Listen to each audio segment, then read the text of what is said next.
کہ اب ہم پیر صاحب کو جو ہے وہ گفتگو کا حصہ بنائیں۔ پیر صاحب کیا کہیں گے، غصہ گناہ بھی ہے؟ جی بسم اللہ الرحمن الرحیم۔ عربی زبان میں غصہ کے لیے غضب کا لفظ استعمال ہوتا ہے، اور یہ اللہ جل وعلا کے لیے بھی قرآن کریم میں استعمال ہوا ہے۔ احادیث طیبہ میں رسول اللہ صلی اللہ تعالیٰ علیہ وآلہ وسلم کی بعض کیفیات کو غضب کے الفاظ کے ساتھ ذکر کیا گیا ہے۔ صحیح۔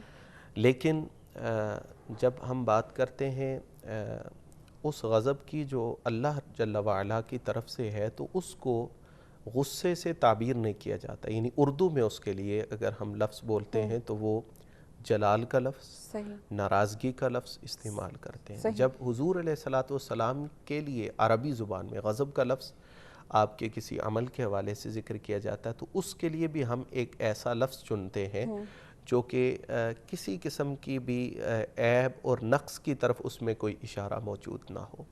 جلال یا ایک ایسی کیفیت جو کہ عام معمول سے ہٹ کر ہے، ہم اسے ذکر کرتے ہیں۔ لیکن جو ان ہستیوں کے علاوہ عام لوگوں کے اندر جو غضب ہے، اس کی تعریف ہمارے اسلافیوں کرتے ہیں کہ غیلان القلب بطلب الانتقام، صحیح، کہ جو دل ہے اس کے خون کا جوش مارنا انتقام کی طلب میں، یہ غصہ ہے۔ اچھا، یہ غصہ ہے۔ صحیح۔ اور اس میں محمود بھی ہے اور مذموم بھی ہے، یعنی غصہ جو ہے اس کی پھر دو قسمیں ہیں۔ جو مخلوق کا غصہ ہے، اچھا، محمود قابل ستائش، قابل تعریف بھی ہے، ٹھیک ہے، اور مذموم قابل مذمت بھی ہے۔ صحیح۔ تو محمود کیا ہے، قابل ستائش کیا ہے؟ وہ غصہ جو انسان دین کے لیے اور حق کے لیے، چونکہ اللہ نے انسان کو یہ قوت دی ہے، صاف ظاہر ہے اس کا ایک صحیح مقام ہوگا، محل ہوگا جہاں اس کو استعمال کیا جا سکتا ہے۔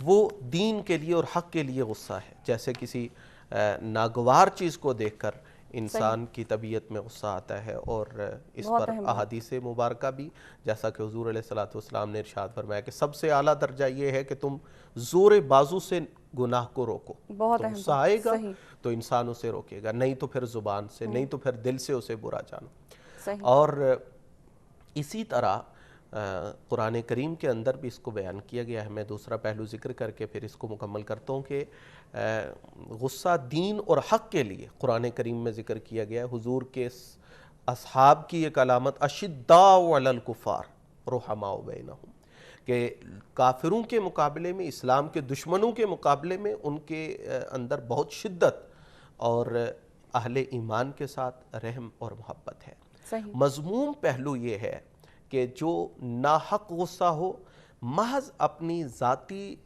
انتقام کی طلب کے لیے، اپنی جو خواہشات ہیں ان کی تکمیل کے لیے، جو ناحق کسی کے اوپر غصہ کیا جائے یا ناراضگی کا اظہار کیا جائے، تو یہ مذموم پہلو ہے۔ تو حضور نبی پاک صلی اللہ تعالیٰ علیہ وآلہ وسلم کے ایک صحابی آپ کی خدمت میں عرض کرتے ہیں، یہ بہت جامع بات ہے۔ عرض کیا کہ یا رسول اللہ مجھے وصیت فرمائیے، کوئی وصیت فرمائیے۔ تو سرکار نے فرمایا کہ لا تغضب، غصہ نہ کر۔ اچھا۔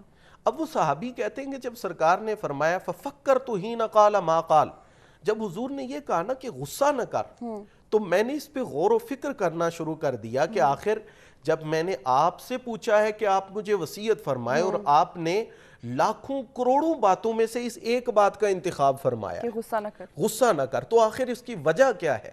تو وہ صاحب رسول کہتے ہیں کہ جب میں اس پہ غور و فکر کرتا رہا، غور کرتا رہا، تو میں اس نتیجے پہ پہنچا کہ ہر برائی کی جڑ غصہ ہے۔ اچھا، بہت اہم بات، بہت اہم بات، یہ ہر گناہ کی جڑ وہ غصہ ہے۔ تو کہتے ہیں کہ مجھے اس وقت سمجھ آئی کہ جو رسول اللہ صلی اللہ تعالیٰ علیہ وآلہ وسلم نے مجھے ایک لفظ فرمایا لا تغضب، اس ایک لفظ میں حضور علیہ السلام نے مجھے کئی برائیوں سے بچنے کا حکم عطا فرمایا۔